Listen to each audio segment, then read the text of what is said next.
අපේ ජීවිතත් ඉක්මනට ගෙවිලා යනවද නැද්ද? ගෙවිලා යනවා. දැන් බලන්නකෝ. ඕගොල්ලෝ අවුරුදු 18 වගේ ඉඳිද්දි ඕගොල්ලන්ගේ අම්මලා අවුරුදු 40යි 45යි. දැන් ඕගොල්ලෝ අවුරුදු 45යි 50යි 60යි.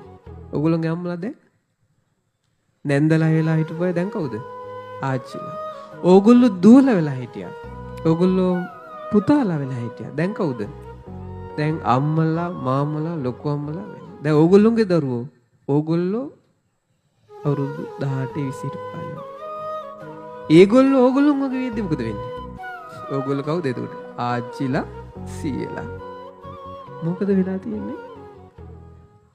අකාලික ධර්මයේ සත්‍ය ඉස්මතු වෙලා අනිත්‍යයටපත් වෙලා. බෑ අපි හිතපු දේ මොකද වෙලා තියෙන්නේ? සිතු දේ නොම වෙලා. නොසිතු දේම වෙලා.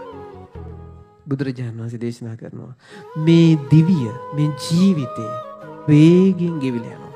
එක තැනක තියෙනවා ඉඳගෙන හිටියා කියලා ආයුෂ ගෙවි යාම නැවතිලා නැහැ කියනවා. බෝසතාණන් වහන්සේ. හිටගෙන හිටියා අපි මොකද වෙන්නේ? ආයුෂයේ හිටගෙන ඉන්නේ ගෙවිලා යනවා. අපි නිදාගෙන හිටියත් පැය 10ක් විතර මොකද වෙන්නේ? ආයුෂයේ නැවතිලා නැහැ ගෙවිලා යනවා. අපි වේගින් ඇවිදගෙන ගියත් ආයුෂත් ඊට වඩා වේගින් ඇවිදගෙන යනවා ගෙවිලා යනවා.